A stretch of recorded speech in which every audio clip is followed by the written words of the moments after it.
Welcome to the Ridgecrest Lost and Found podcast. In the same way that you see that random basket in your church or your youth room or your YMCA, we still have YMCAs?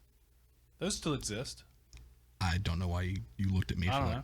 Where you find tube socks, you find toenail clippings, all the randomness of that.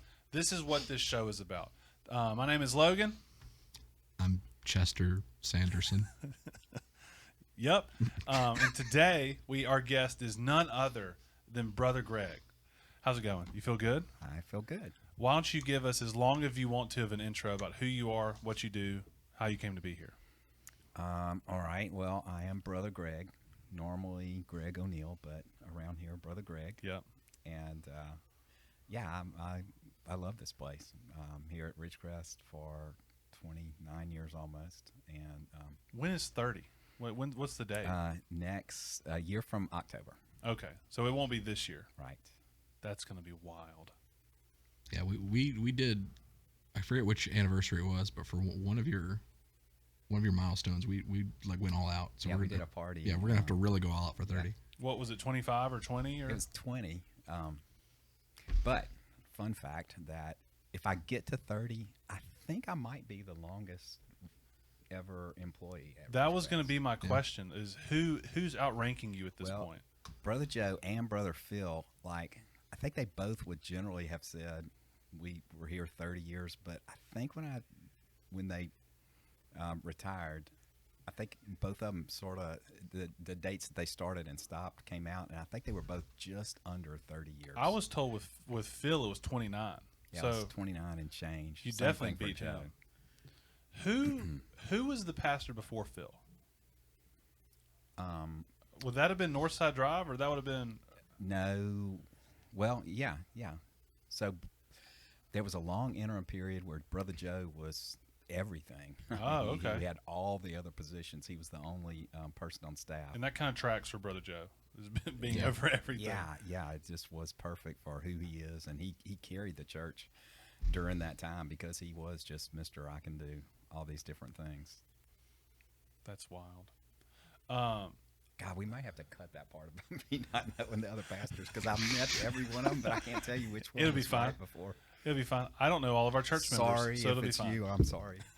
Because that pastor will be watching this podcast, going like, "Let me just check in and see how the old church is doing."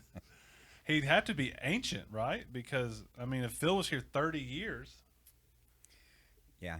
29. Yeah. 20, yeah. Let's get it straight. Right. Speaking of Joe and previous pastors, I don't know if he was the founding pastor or the first full-time pastor. His name was Fred Tarpley. Okay.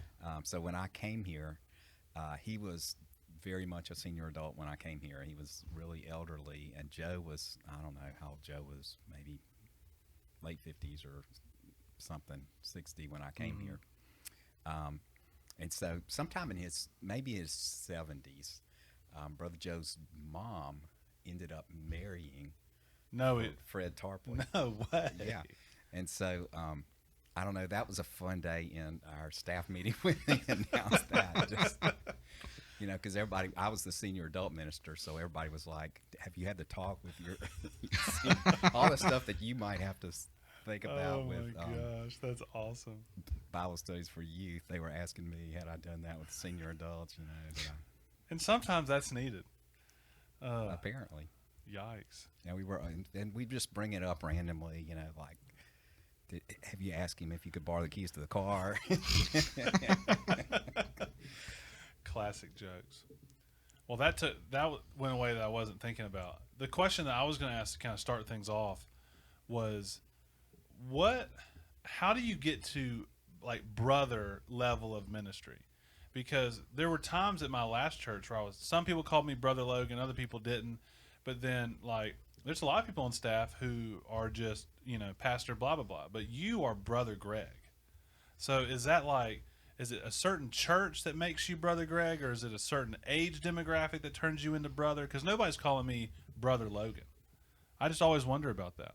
How do you achieve brotherhood, or is that something where, it just from where you came from? It's very interesting to me.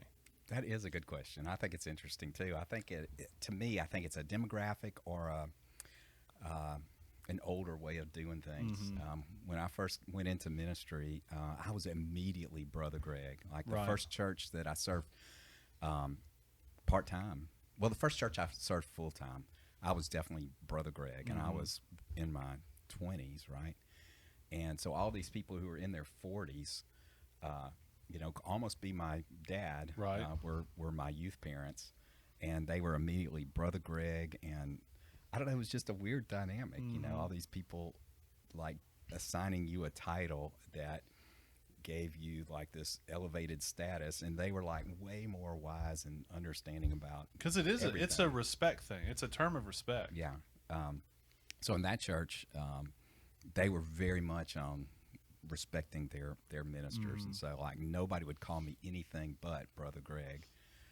So that stuck. And more recently, like I think we call all of our ministers pastor or something. Yeah. Like that would have been weird to me back then, Pastor Greg. That would have just been weird to me. But yeah, it was an adjustment to get used Yeah. to, Brother Greg. Because at my previous church, the pastor was Brother Guy, and everyone called it. He wanted people to call him Bro G, and sometimes it stuck. Other times they just called him Brother Guy or whatever. I just think it's interesting. By the way, I do like Bro G. Actually. See? So when you were students, he was one of my students. Yep. I was, yeah. And when you were coming along, or somewhere maybe right after that, Bro G was like a thing they would say for a while. I don't remember Bro G, Well, What did you call him? Brother Greg. yeah, I was respectful. I was a good child. Well, maybe it's after you, but I was cool for a minute there when I was That's Bro right. G. I liked For a it. while, when I was deep in high school, around my senior year, I think, you were the talk of the student ministry because of your Instagram. Do you remember that? 007 or 00. What is it? You've looked at this? Well, I've looked at your Instagram, but Yeah. You I haven't were, looked at it in several years now, but yeah, one of the students in my student choir got me to start it when I didn't hardly know what Instagram was. Like it was like really early, and so yeah, I started it, and the only people who followed me were kids in the student choir. So that definitely colored what I did with Instagram. Like I didn't do anything serious. It was all just of course not. Why would you do goofy something stuff. serious? I know. That Well, sounds. yeah. Talking about the brother thing, and then we'll move past it. I was having a conversation with my dad, who's from Jones County, which is South Mississippi, and he was talking about how when he was growing up, he never called anybody Mr. or Miss first name. It would always been Mr. Elsie or Miss Elsie. And he said it was so weird when he graduated from college and he moved up to Jackson, but he was working in Canton. He said it shocked him because everyone said like Mr. Logan or Mr. Greg, and from where he was growing up, it was always Mr. O'Neill or Collier or whatever. And it was like he even called his boss Mr. Butcher. Everybody else called him Mr. Jim. And I was like, that's just so strange that like, depending on where you are, or I guess how you were raised, people just have different ways of doing things. yeah, It's just interesting to yeah, me. it is interesting. But I was like, yeah, because I don't know of a single person that I would call like Mr. Last Name or Miss Last Name. It's always either their first name or Mr. First Name. It's just interesting how things work and how you kind of grow up in things colors what you do. Yeah. It's very strange. Do you, Stephen? Have you ever called anybody like other than like your teacher, Mrs. or Mr.? I was homeschooled. So You just said mom. I did. Oh yeah, that makes sense. I feel like a lot of it is an age thing. Like your friend's parents would be called Mr. and Mrs. last name. But then when you grow into an adult, or at least for my experience was kind of, there was a level of like peermanship. Is that a word? Where it was less of like, it became more of first name basis, Mr. First Name, Mrs. First Name, rather than just last name. Okay, so you Which- did. So that's you, a weird moment when you have to Yeah. go from calling Mr. Such and Such just to sort of first name. Basically. It's weird. oh yeah. That's a weird moment. Yeah. Well, that I've been in both churches, not including my home church. I've always known people from my childhood there, and so that's always strange. Where it's like, this was my friend's dad, or this was like the older couple that I knew when I was like little. Then it's like, oh, now I'm adult in this. And it's like, oh, this is a different dynamic here that we've got to figure out. Yeah. And it is interesting. Anyway, wow, that took kind of a weird historical serious turn. Greg, why don't you, just in case there's people who don't know, just kind of give, it can be a 30-second backstory, or we can talk for 45 minutes about who you are. Just kind of give an intro, who you are, where you're from, all that stuff, and then Stephen has a question that we'll move into. Okay. I grew up in Baton Rouge, Louisiana. My family's from Texas. I was actually born there, but really most of my early days were there in Baton Rouge. I went to LSU. Right before I got to college, though, I felt this call for ministry, so I started pursuing that, and I went to school at LSU and then in Texas for another degree, and then started ministry. So, and I've been here, like we said earlier, almost 29 years. How old were you when you came to Ridgecrest? So I was 32. That's awesome. So if you're doing the math, yes, that I'm was 61. I almost. would never insinuate that. I really didn't. Yeah, I wouldn't expect you to do math anyway. You're not the guy. We let Tim do that. Yeah. My dad's a CPA, and so like he's always been able to do like quick math. Like if I was to say like what's 17 times 25, he would just he could do it in his head really quickly, or just have it memorized. I've never been able to do that. And I've asked him about it, and the way that he does it is like, so if we did like 17 times 25, he would be like, okay, well I know that 15 times 20 is blah blah blah, and then he'll like just piece it together from that. And I'm like, but he'll do it in 3 seconds. Yeah. I'm like, I just can't. My brain doesn't work that way. I'm pretty good at quick math, but when you start throwing like letters into my math, that's when I'm out. Algebra was not your thing. I hate algebra.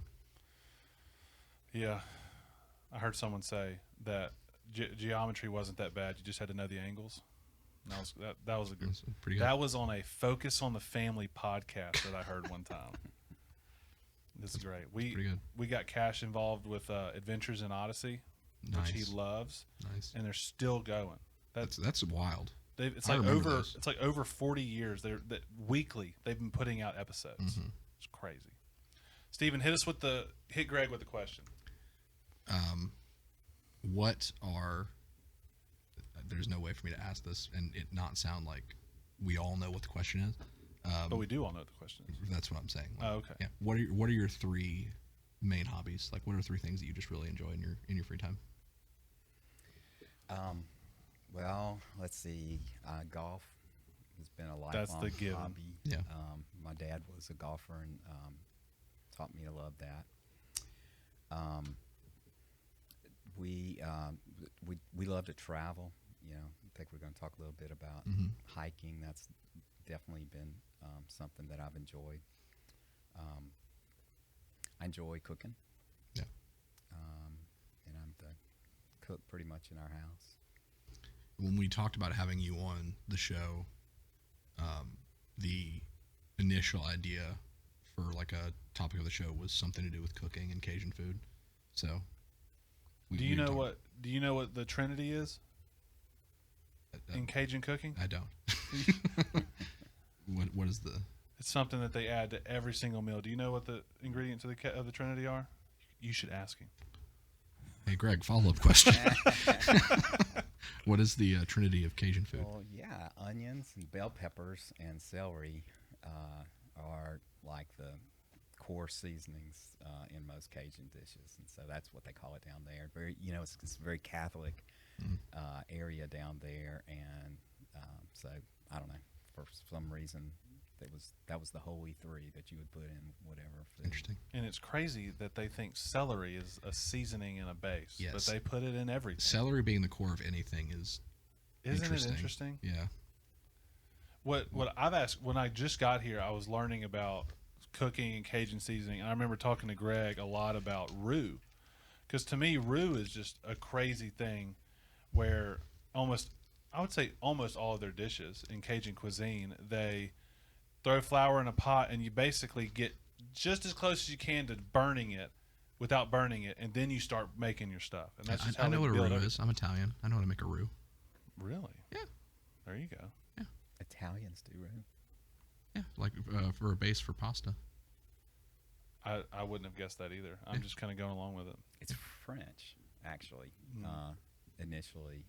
But That makes all sense. the Cajun people are French Yeah. by heritage. They were from northeastern Canada Mm-hmm.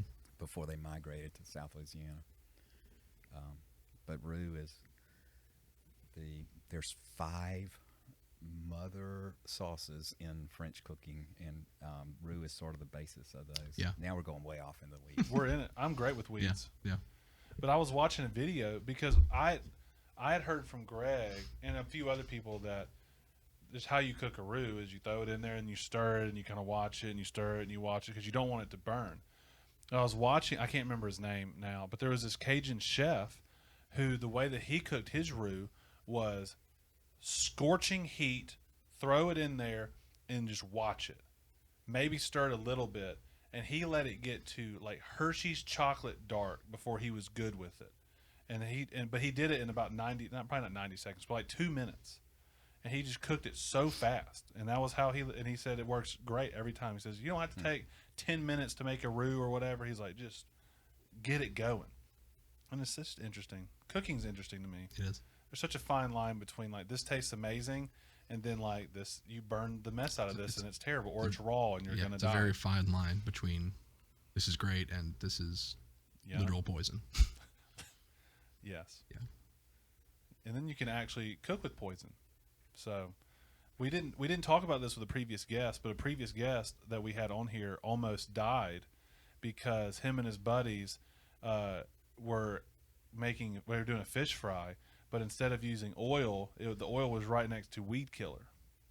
Oh no. And That does not sound they good. fried like fish in weed killer, and like they ate it and were in the hospital and almost died. It was crazy. Good night.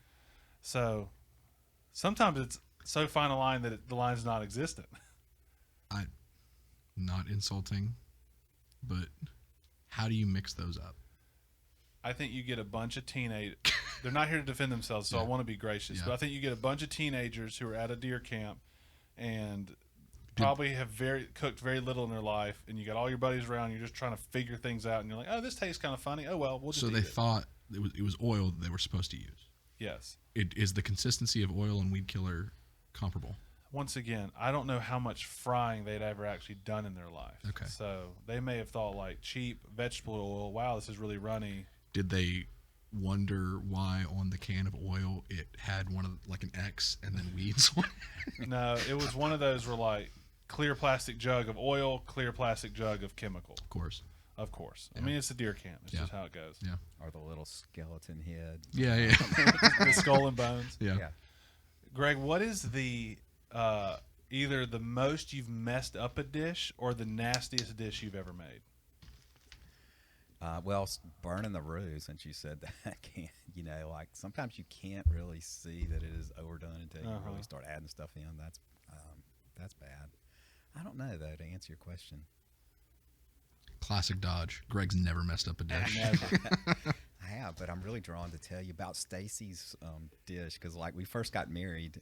She was going to be the cook, and she decided to do. Did y'all knowing Stacy, like y'all had a discussion where she was like, "I will be the chef." I think she just assumed her mom was the cook in her house, and my mom was too. So that was just our expectation going into marriage. So this is a classic mistake. She decided on one of our first meals as newlyweds that she would do one of my mom's recipes. Ooh. That's a classic mistake. And it was beef stroganoff, which you use. Love beef stroganoff. Dill. I've never made it. I think it's dill is the seasoning. What Yeah. am I trying to say? Yeah. That you put in, and she spice. like dumped it in like Oh, yeah. accidentally, and then she just cooked it anyway, and it was like So it was a big deal. yes, it became a big deal. I'm sure you're happy with that. I'm thrilled personally. I was trying to think of what I've done. I've definitely burned stuff. Like I've definitely, like especially like meat on a grill. I've definitely just torched it. There was one time we ran out of salt in the salt shaker, and so instead of like putting salt back into it, you go to like Sam's and you get the big bottle of salt. So I opened it. I think I was making eggs, and so like scrambled eggs had it in the. We use a Pyrex to stir it, and went to just to sprinkle it in, but I'd open the open mouth, the big spoon part of it, and dump literally cups of salt into it, and that just makes you just not want to cook ever again that's because bad. you're just staring at this mountain of salt in your food. And you're like, here we go, we're done with it. I have two big mess ups in the kitchen that come to mind. Cereal and grilled cheese. No, I actually cook a good. I actually didn't know that you cooked at all. Yeah, cook some. But funny enough, this has to do with a roux. When I was kind of learning how to make a roux, I was trying to kind of develop my like mac and cheese recipe, like to have like a homemade mac and cheese that You were trying to expand beyond the craft box. Yes, I was trying to have our recipe, just for fun, and I needed to double the ingredient. I needed to increase the amount of ingredients, and Are you following a recipe or just winging it? I was winging it. Oh, I okay. just made a roux, and was just kind of trying to figure it out. But I made the mistake of increasing the ingredients with the roux, including the flour. And so I pretty much ended it when I was trying to make a pasta with a sauce. I ended up basically making a flour flavored sauce because there was way too much in there. And I tried really hard to salvage that. And it tasted like bread. Yeah, when you get that like just raw flour taste, that's rough. It wasn't coming out. And then there was another time when we were trying to make pretzel bites, and I had an absent-minded moment where instead of egg wash, I used butter. That was rough. Interesting. That was pretty bad. Yeah, egg wash is really important when making pretzels. And So you were you like rolling out the dough and making the twist? It was and everything? nuggets. It was nuggets, pretzel nuggets. I'm not that fancy. I can't do that. You weren't trying to be what's her face, Annie? What's the Aunt Annie. Aunt Annie? I almost said Apple Annie. I knew that wasn't it. No, just trying to get the taste. So you've done some experimenting food wise. You're like a little test kitchen. Yeah, I love to cook. Have you or Greg, have y'all ever tried to make like French scrambled eggs? You ever heard of that? No. There's probably an actual name for it, but it's where you would put your skillet. You have to get a really good nonstick skillet or a lot of butter in the pan, and you keep the heat on like 4 or like medium low, and then you scramble eggs. You don't put any salt or anything because apparently salt can make the eggs start to separate or do something, but you constantly stir. So when you make scrambled eggs, most of us, you pour it in there, you let it form a little bit, maybe you stir or fold it over You just some. chop it Scrambled up. eggs. Yeah. This, you are constantly stirring, Is it kind of the whipped looking scrambled eggs? and Yeah. you just keep going. And eventually, your goal is to not let it curd. So Yeah. they call like the little scrambled egg things curds, and you're trying to keep that from happening. So you're stirring vigorously forever. And the rule is like if you ever need to stop stirring, you take the pan off the heat, which is only on like medium low heat anyway. Yeah. And eventually, it almost makes this like custard. It's super like, it's almost like a soft moussey thing. Yeah. But then a lot of I've people s- put it on toast. Yeah, I've seen a video of that being made before. I'm It's pretty sure. worth trying. So Yeah. my favorite scrambled egg, because I grew up with, like when I would make, I didn't know any better. I would cook at high heat, and you just cook the mess out of it. So you just have these, you let it sit until it's mostly cooked, and you just chop it up, and it's dry and all that. I like kind of a halfway between the French way of doing it and normal, where I'll stir it to where there's just a little bit of curdling, and then right before it's completely set, then you take it off, where it's just a little bit runny, not like real runny, but just a little bit, and it's so good. Yeah. I love scrambled eggs. I do too. Yeah, they're good. What else should we talk about? We'll talk about traveling in a minute. Steven, you're a golfer. Not at all. Literally never. Give golfed. us a golfing question that we can talk about. We had a brief conversation about golfing with Ford. Greg, are you familiar with the did? film? Very, very brief. Are you familiar with the film Happy Gilmore, Greg? Yes, I don't think I ever saw it, but yeah. So You never saw Happy Is, Gilmore? is that the one where he like was he a hockey player? Yes. Yeah. Okay, yeah. yeah. I So don't you know know, if I saw it, but I know what you're talking about. so his whole thing is that he ends up trying golf because there's money in it, and his whole thing is that he has an amazing drive because he just runs up to the ball and just smacks the mess out of it. And I assume we know the answer to this question, but have you ever tried the Happy Gilmore swing? No, I haven't. I have to do that. You just take a driver. It's You hard just take a enough driver. as it You run is. up at the ball and you just Yeah. smack the mess out of it. It's hard enough. It's hard as to it is. explain a Happy Gilmore swing to someone who's never seen a Happy Gilmore I've swing. seen a clip of it. Maybe I have. It's a seen fun it, movie. but I We I need know to what you're show. talking We about. need to show Greg. There's a new guy. I say new, but he's on like TikTok. He's not Happy Gilmore age, but it's a guy who does a one-arm swing. Have you seen that? He, if I know my backstory right, he had never played golf before. Had some friends that played, and so they were like, "Hey, just try it."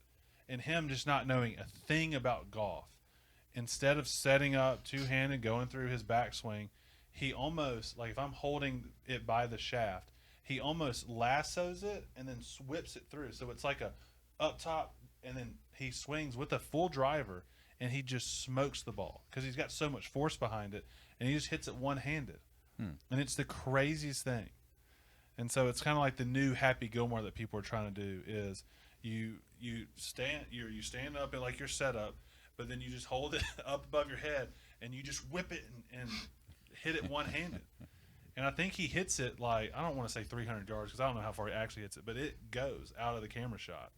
Oh, It's I don't crazy. want to watch that. That'd be really demoralizing if somebody's doing one-handed what I can't do two-handed. Yeah, and I mean, you have shoulder stuff now, but we may not want to cause any more injuries to that with you doing Yeah, this really. little number.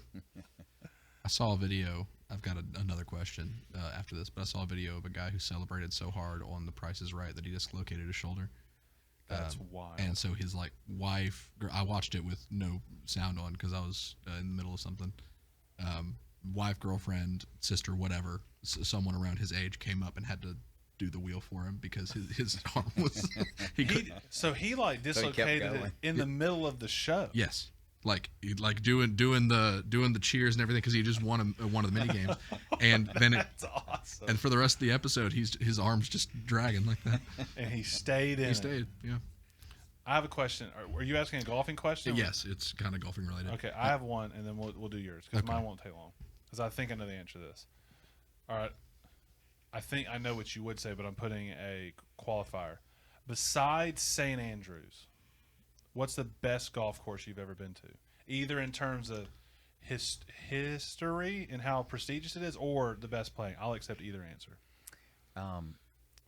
We went to. It's actually this shirt. Oh, there you go. There you go. It's called Old Head. Here's a commercial. For, it was a really cool place in Ireland. It was out on this. The whole golf course was on a peninsula. This really narrow peninsula. So every hole, you were looking over a cliff at like the ocean. Was it a full 18? Yeah, which it was just a big enough peninsula to do that, and that was a really beautiful place. Every hole had a That's wild. water feature, beautiful place to see. Would St. Andrews be the top of your list? For history and for an unusual experience. Although, when I went there, it was hard. It was like 48 Yeah, degrees. you had really rough weather. And it was raining, and the wind was blowing 20 miles an hour, and so in some ways it was a horrible experience. But it was St. Andrews. You kind of expect that kind of weather in Scotland, and And it's not like, oh, we'll just go next week. There's no doing that. no, if when you go to play St. Andrews, you have to be in a lottery to even get picked to get a time. And so we didn't make it for that. And thank you to Stacy, who just persevered. She was determined that I would be able to play there. So she booked us at St. Andrews Hotel anyway. And we decided we would do a subsequent lottery that they do 3 days before to fill Any vacancies. empty spots? Yeah, from cancellations. So we didn't make that either. So the night before, we showed up at the pro shop and said, where they said you could come early and maybe they would work you in if there was a day of cancellation. Well, we knew it was raining. We figured it might be a cancellation. So we went to the pro shop and said, okay, what time do we need to show up to ensure this? And she said, I don't know, but the last guys who were here today who got in told us that they came at 1 o'clock in the morning to sit and wait for a morning tea time.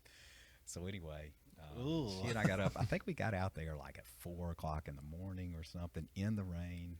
Just a little bitty overhang from the building. You just couldn't get all the way out of the rain. It was miserable. But we did get to play. Were there other people waiting with you? Yeah. I wasn't the first one. When we got there that Wow. early, I was like the fifth one or something like that. The other guys got to play, but they filled in times. They chose times that were later in the day. So I was actually in the first group that went off like at 6 o'clock in the morning or something like that. Because you were like, afterwards, I'm going to need a nap. We're going to have to get out of here. That's awesome. All right, what was your question? Have either of you watched the show Holy Moly? Mm-mm. Sounds like a Bill Murray movie. It is a competition show. It's wild. It's the strangest show. It has 4 seasons. It is mini golf meets Wipeout, where you get you get people who are mini golf players to come do these crazy courses. What do you mean by mini golf I know, is players? that a thing?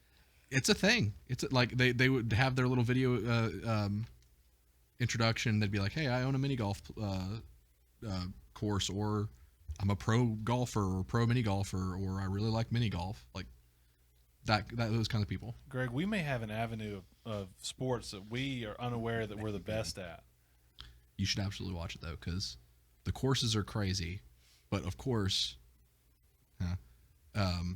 after they hit the initial putt, they have to go through an obstacle course, and that could be something like zip lining across water to try to latch onto a pole, and if you fall in the water, it's a stroke penalty.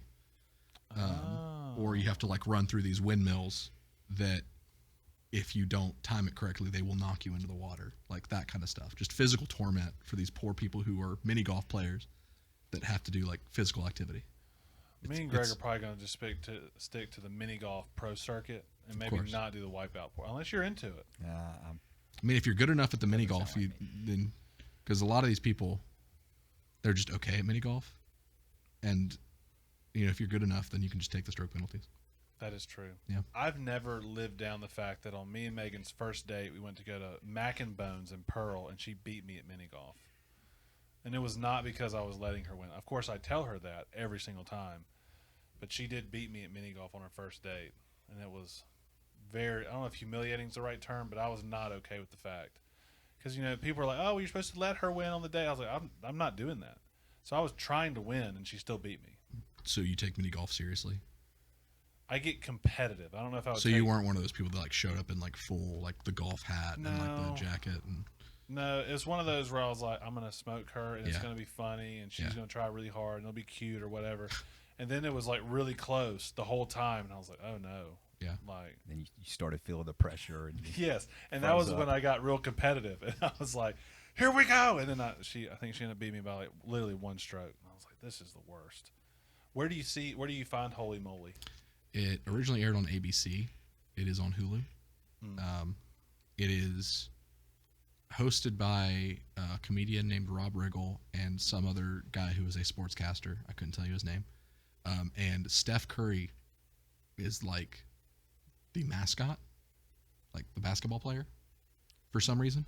I wasn't questioning Steph Curry. I was questioning his role as mascot. Like I don't know how else to put it. He just kind of shows up and he's like, hey, let me tell you about this course that you're about to, like, literally, he's not a host. He's just kind of there. I can't imagine the amount of money that he got paid just to show up and be like, It is, here's a wrecking it's ball. such a wild thing that it almost feels like he bankrolled the show.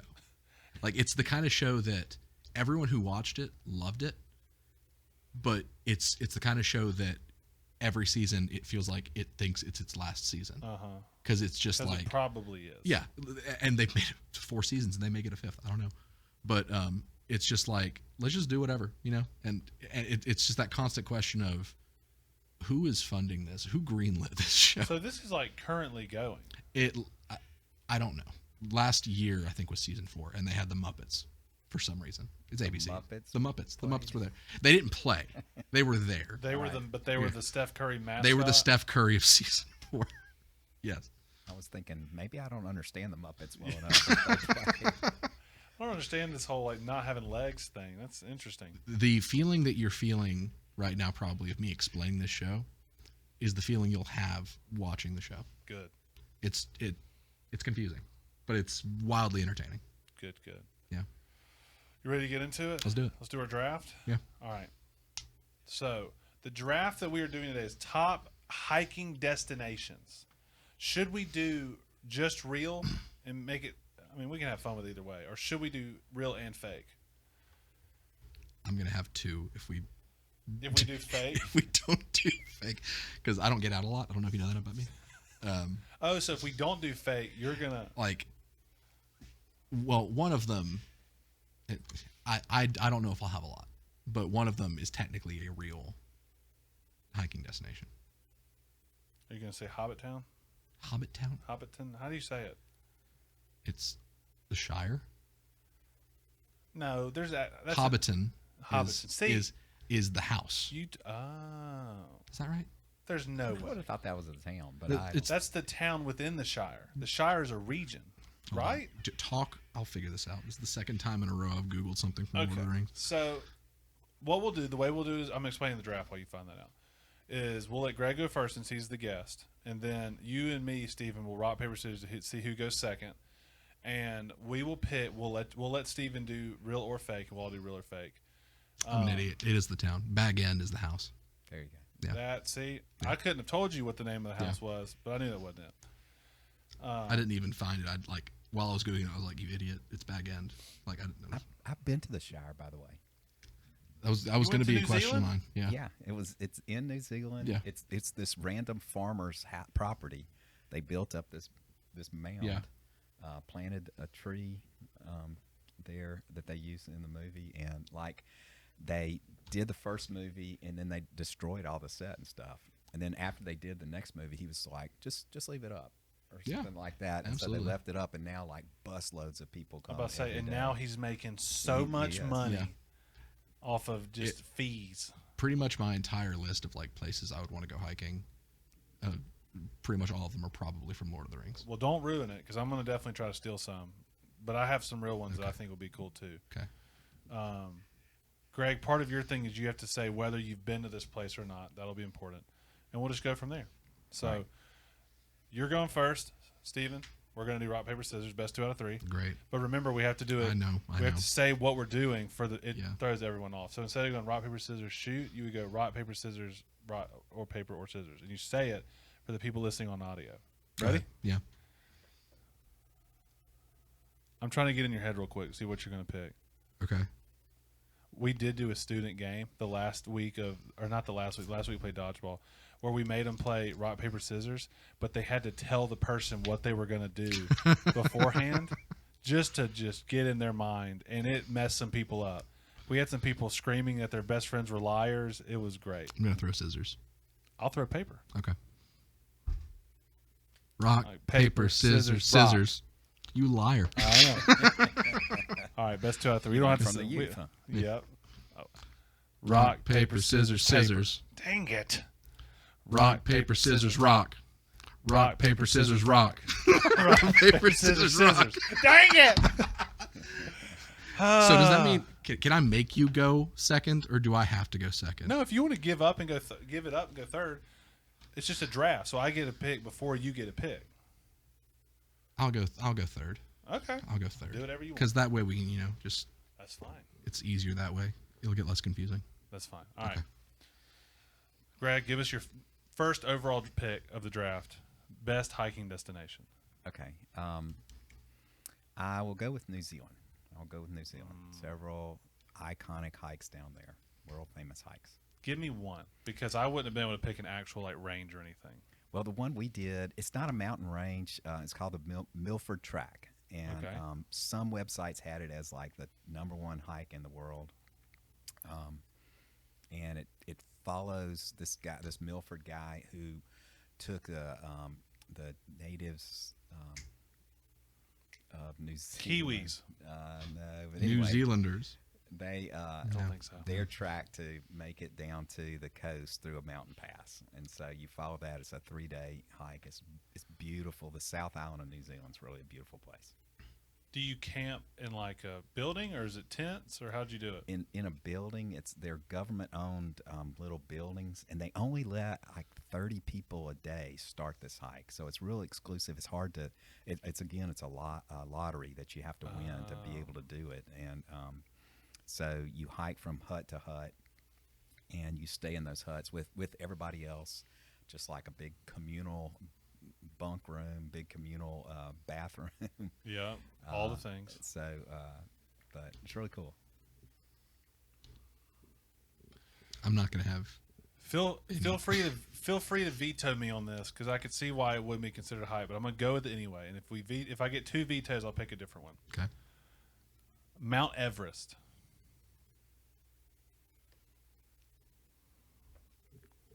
World famous. I mean, you do hike.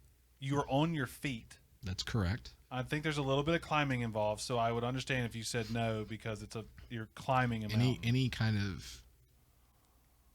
of freedom added to the selection process is going to help me out, so I'm not going to veto anything. Oh, okay. Because I don't know hiking destinations whatsoever. Greg, how do we feel about it? Mount Everest? Yes. Yeah, it would be cool. I can't do it because of elevation. I have lung issues. But going all the way to the top is a life and death. Oh, yeah. You die at the top. But you can go to the base camp. I've heard the base camp thing is real do that. legit. Yeah. You know what base camp is? It's the camp that's at the base. I don't know if I needed to explain that to you. I never would have gotten there. Yeah. Thank you. I know. I'm sticking with my pick. Okay. Either Mount Everest or the base camp, because the base camp is an actual hike. I mean, you're Right. just hiking to base Right. camp. Either way, solid pick for me. I'll Yeah. pat myself on the back. I'm also going to say New Zealand, because You can't also say New Zealand because he picked it. It's a draft. you can't take an entire country. Are you going to pick a specific range? I look. I told you coming into this, Logan. I don't know any places. You have to have at least some qualifier. The Shire in New Zealand. I love it. That's fine. Okay. I'm going to So come back to New Zealand. Technically, Greg will take Milford Pass or Milford Tract. Well, whatever. I'm And then probably we'll just going to stick to New Zealand for. I'm going to name random Lord of the gonna Rings have location. 5 places in New Zealand. Yep. That's fine. Yep. Because I don't know destinations. Like I could be like, I would enjoy a hike in a place with a lot of waterfalls. That would be cool. Why specifically would you want to hike through the Shire? I mean, I'm a big Lord of the Rings fan. I'm a big movie fan, and there's something cool about seeing those places from film in real life. And there are a lot of really cool stories about the creation of those movies that, it'd be cool to just kind of see where all the stuff happened.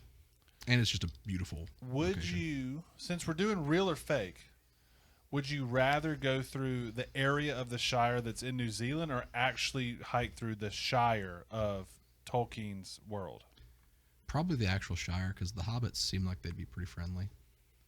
They would. Well, they have like third breakfast. That'd be fun. Second breakfast. Second breakfast. Levensies, afternoon Apologies. tea, dinner, supper. Yeah. Yeah, they seem like they'd be very I think so. too. hospitable. Hospitable. Yeah. All right, Greg. First pick, second round. Iceland. God, that was on my list. Iceland. Anna's been to Iceland. That's right. Yeah. Why did she go to Iceland? I think tickets were cheap at one point. Okay. She went with her best friend, her best friend's mom, and her mom. So Anna and Kathy have been to Iceland. And left y'all around like a sack of potatoes. This was before Peter, so Well, I meant you and Glenn. yeah. No, they just wanted to do like a big mother-daughter thing, and Did they do any hiking / excursions? Yeah, they went to a volcano. It's pretty cool. I hear Iceland's awesome. Yeah. That's definitely on my list. Anywhere specific in Iceland? Yeah, Iceland is it's cool. The thing we did was called the Laugavigr Track or Trail, and it was hut to hut. It was a 3-day hike, but the terrain it's like hiking on Mars or something. It really looks like you're on a different planet because there's like almost no trees. A lot of times there's nothing green, and which sounds terrible, but it's really beautiful. Yeah. It's just rugged, so it's really cool. The first time I knew anything about Iceland at all was the movie Secret Life of Walter Mitty. Mitty, MIDI. which is a great movie. Mm-hmm. But that was the first time I'd ever seen like nice cinematic views of Iceland, and I was like, "Oh, this is a place. Like this is awesome." So that would be great. Dang, stole my thunder. I'm gonna steal one of yours then. I just assume this will be one of yours. The Machu Picchu hike in Peru. Yeah, Yeah, that was going to be one of mine. that just looks awesome. I've never actually seen the hike other than the quintessential picture where you're on the top of that ridge and you're looking down into the city. Mm-hmm. I just think that would be awesome. That would be super cool. That's a place in South America. It's Where is? Machu Picchu. Oh, okay. Thanks. You wanted me to say What's South America? it's that way. Okay. Thank you. I appreciate that. My next one is Wellington in New Zealand. What is the What is that? What is the Lord of the Rings filming location in Wellington? Rivendell. Very pretty place. There's a park where that was shot, and I would like to go there. Was the whole thing shot in New Zealand? Most of it. There's probably some in Australia too, I would imagine. I've got a page pulled up right now that is different shooting locations, and I'm just going to ride this list. If there was an opportunity for you to go down a river in a barrel like the hobbits did or the dwarves did in The Hobbit, No. would you do that because it wouldn't be fun or exciting, or because you just are so actively against the Hobbit movie? Specifically that Hobbit movie. The second one was just bad. But also, I don't want to die. Yeah. And But I don't think they went over a waterfall or anything. Didn't they? They may have. They I don't probably remember. did. The movie took a lot of liberties with that scene. Still, I don't trust my ability. I've never floated in a barrel before, and apparently it's a big enough deal to where Bilbo got the name Barrel Rider from a dragon because a dragon thought that was dangerous. That is true. So if a dragon thinks that it's dangerous, I'll probably die if I try it. The wild part of that is that there are multiple people that have done that on Niagara Falls, that have taken barrels or boats. That is crazy. It Because is. they're just like, I got it. I'll survive. No big deal. Yeah. Spoilers, they didn't. Yeah. But I've never been to Niagara Falls. I've seen pictures. I watched Superman, the movie one of them where he goes to Niagara Falls. But when you look at that, I don't know why you would ever look at those waterfalls and think, I'll be okay. It's fine. We'll see You what have to have happens. a real complex about yourself to be like, I could jump that. Yes. All right. So we've done all of our second rounds. Yes. Third round. Okay, well, you got me. Machu Picchu was going to be mine. Nailed it. I'll go with the Isla Skye in Scotland. Ooh, I've never even heard of this. Well, if you go to Scotland and if you think of beautiful places in Scotland, you're probably thinking of the Isla Skye. Got it. It's really cool. Is it along the coast? Is it? Yeah, makes it's sense a being an short isle. boat ride. Yeah, it's beautiful. And you've been there? You've done it? Yeah. Gosh, that's awesome. All right. Place for me to hike. I'm going to go with Patagonia. Also, have never been, but I've seen some videos where it's really cool. I know a lot of people rock climb Patagonia, but I've seen a lot of the hiking videos of getting over to where that is, and it looks really cool. Yeah. Steven, do you need more time to Google your Lord of the Rings location? I'm looking for the exact location, but wherever they shot the scenes for Lothlorien, I would like to hike that area. It's the Golden Wood where Galadriel was. Got it. Thank you so much for explaining that. You know, It's not. yeah. I couldn't remember that name. Right after, spoilers, Gandalf died and they got out of the Mines of Moria. That walk. Okay. I would like to. This is not one of my official picks. You can call it an honorable mention, but the mountain where they're going into, where I almost said Dumbledore. Caradhras. That was a cool place. Yeah. There's actually a funny story about that. Sean Bean, who played Boromir, who is famous for dying in everything he's in. Yes. he was terrified of helicopters. He refused to get in one. So he hiked, like he climbed that mountain with a crew. Because he was like not doing it with a helicopter. Yeah, and I'm pretty sure he was like in his Boromir attire while he did it. That may not be true, but to be like so afraid of something or to be so confident in your abilities to go another way. Yeah, let me walk up this mountain real quick yeah. instead of taking a 10-minute helicopter ride. That's some real Niagara Falls energy. Someone get that man a barrel. Yeah. That's wild. What'd you call it again? The mountain? Yes. Caradris is the... Say it slower. Caradris. That's the mountain. You're saying it differently both times. It depends on...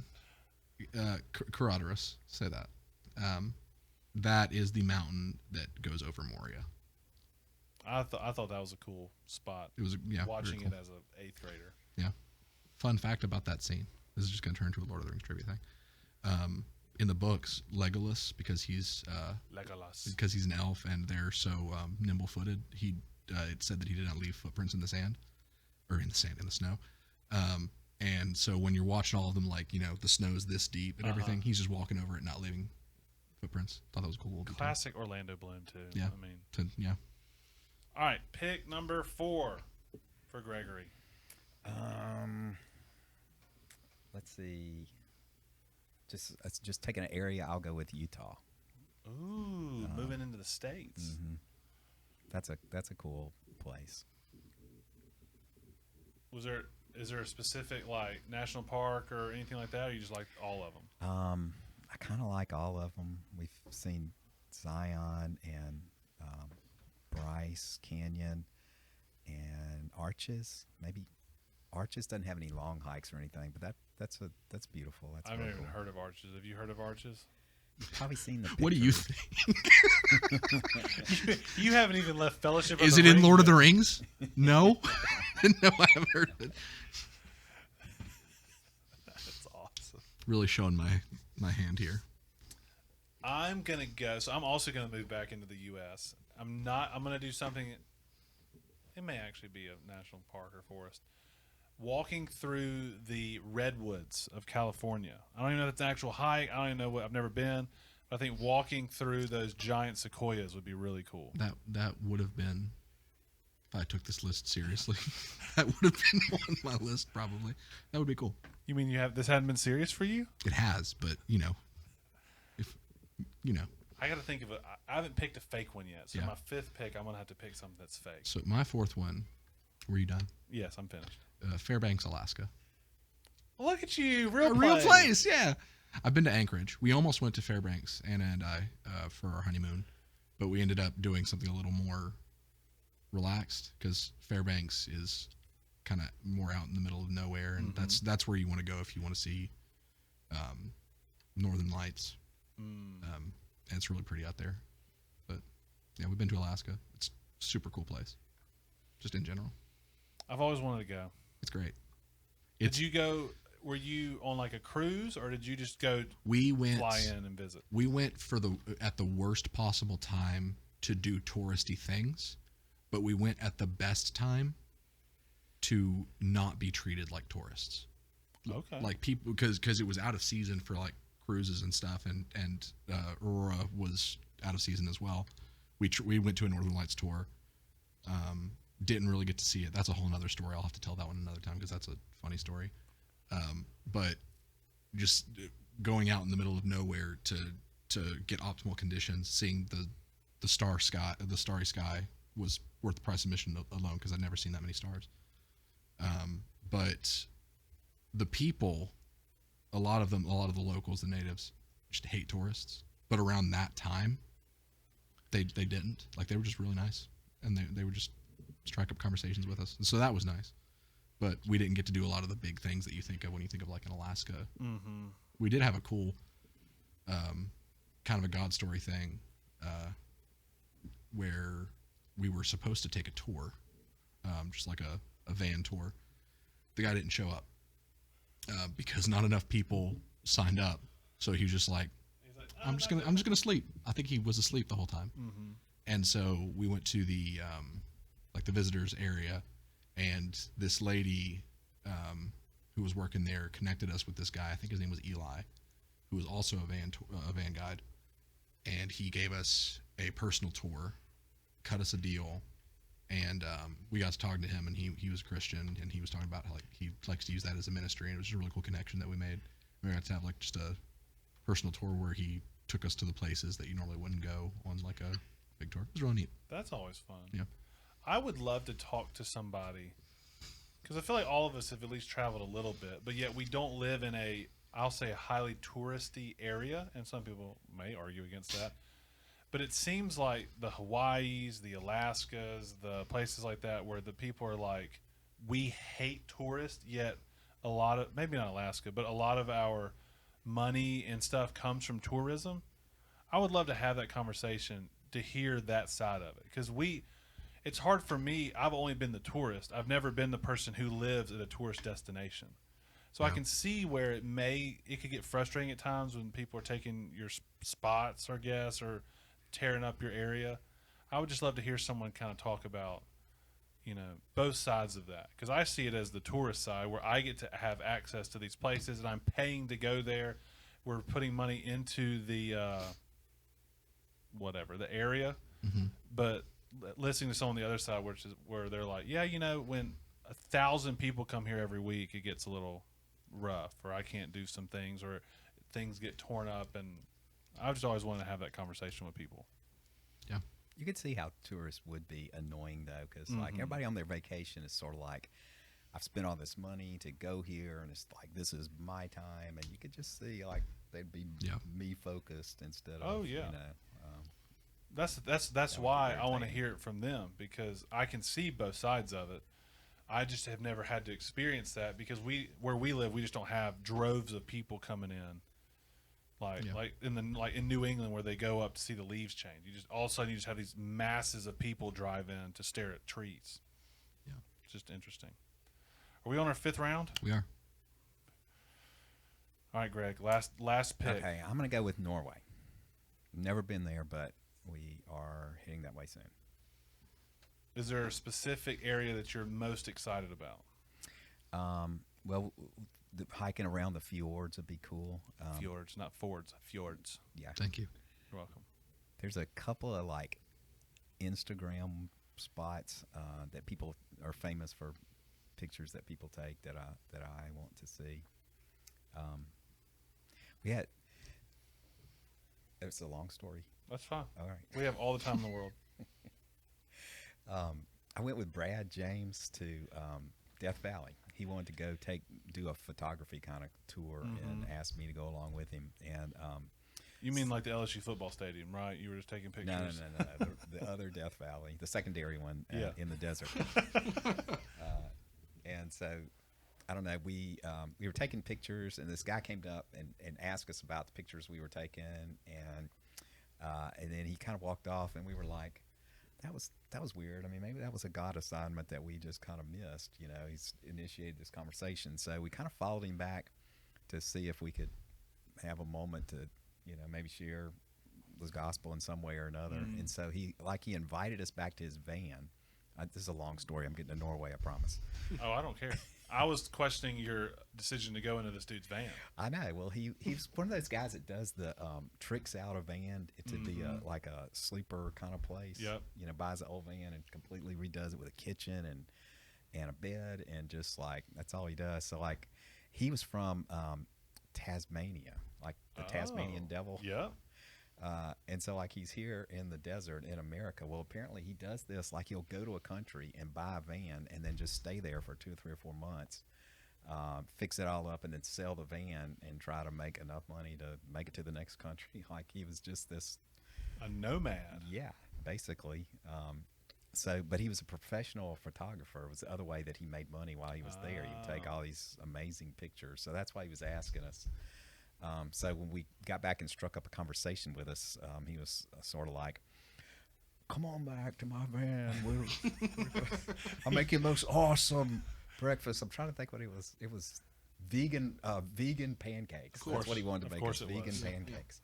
So we were like, okay. So we went and he fixed us vegan pancakes, and we kind of just had this conversation about seeing the beauty of the world and how that kind of points to a creator. And I don't know, he kind of cut us off in that conversation. We didn't get too far with him, but we looked up a bunch of his pictures and like they were amazing. And the ones that were like most cool to me were Norway, where he had spent several months doing the same thing and traveling around. So yeah, one of them is, it's called the Troll's Tongue, Trolltunga in Norwegian, and it's like this sliver of, looks like a diving board that's like really huge. It's just a sliver of rock that goes out over this fjord, and just like, you know, hundreds and hundreds of feet drop off, maybe a couple of thousand feet drop off into this fjord, and you're just like over it. I think I'd stay off the tongue. Rock. I'd be in the mouth still. Well, I don't think Stacy's going to get on it, Yeah. but I will. So anyway, like years later now, I'm heading to Norway because I saw this guy's pictures. That's awesome. And you survived vegan pancakes in a creepy van. Yeah. How were vegan pancakes? How were they? Yeah. They were kind of dry. not what I They could was use some eggs. Yeah. When he said when he got to America, like it was the first time to come to America, he was crossing in from Canada, and he had like a girlfriend with him at that point.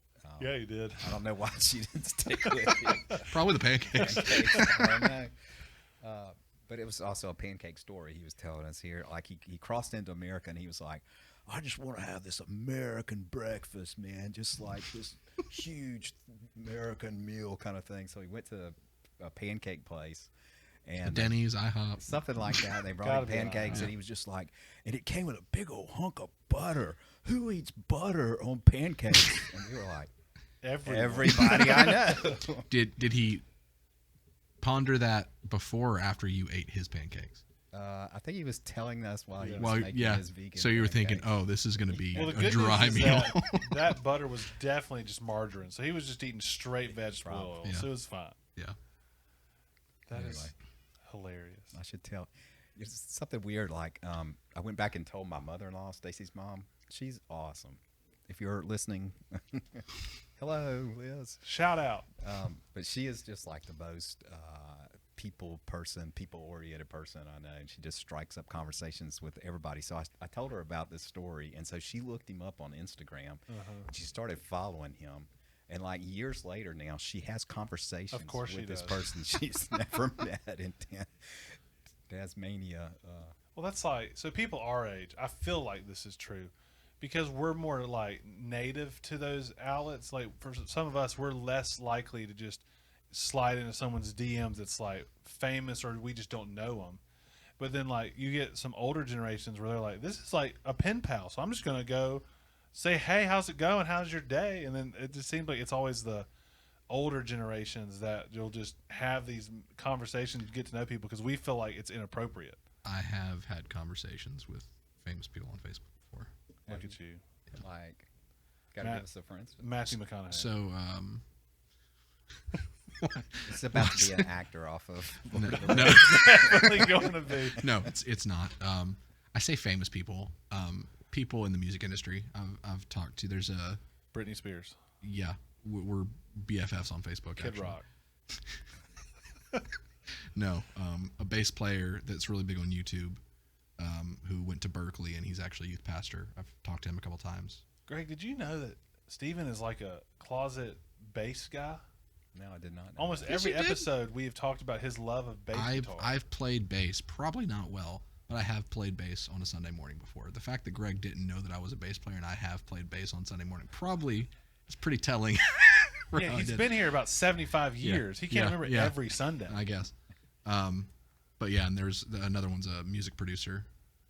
You played with the little group that started Back for Children, and then ended up playing sometimes.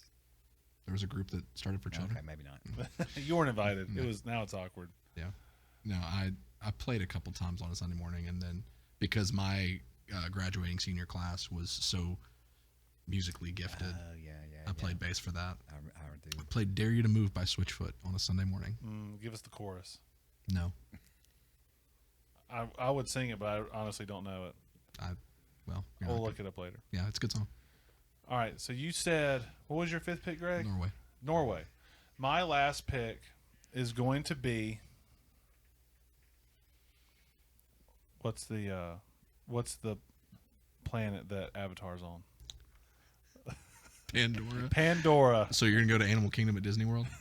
I'm hiking it, and I hope I grow a little ponytail tail thing out So of you're it. gonna go to a sound studio with all the green screens. You know it. Okay, cool. But I need to be able to see. I don't want to just see green. I want to see the whole thing. The floating rocks and Yes. you should go to Disney World. I'm inviting you too. You're coming. Okay, great. You're coming with me to the planet. To the planet. Yep. Okay. Are we gonna look for unobtainium, the really hard to obtain? Is that what- That's what it's called.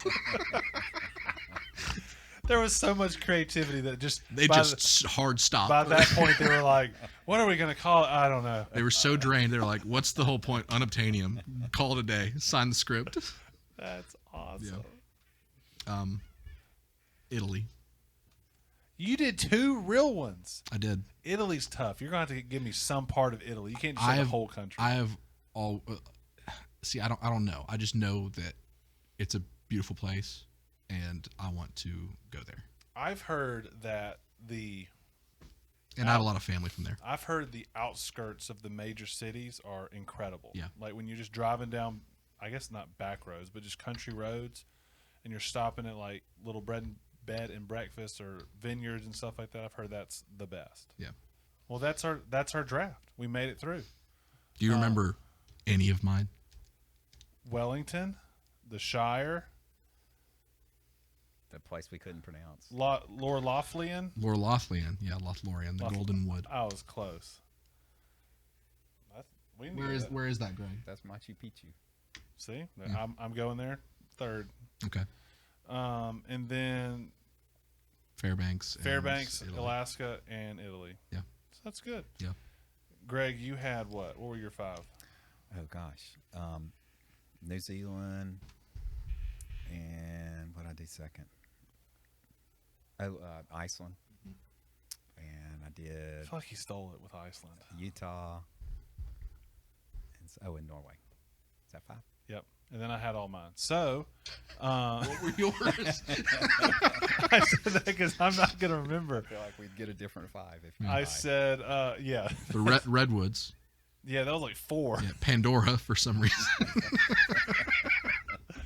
I said Patagonia. I said Machu Picchu. That's 4. And then the first one I picked was Mount Everest. Mount Mount Everest. Everest. That's right. For the people. So what we need to do is, especially if you're on Spotify, we'll have a poll where you get to vote on who had the best draft. So whichever one is the best 5, they'll win something. It'll be great. If you're on YouTube or something else, you can always just comment down below whose you think is the best. Steven, what is the last word before we get out of here? Please give me a little more time to know what the topic is next time. It'd be great. Because I learned this topic about 5 minutes before we recorded. That's so. sort of not true, but I mean, It's true. it'll be fine. It's fine. Greg, the way that we're going to end it is by me asking you a question. So your answer will be the last thing that we do. Greg is going to tell us who his favorite senior adult is.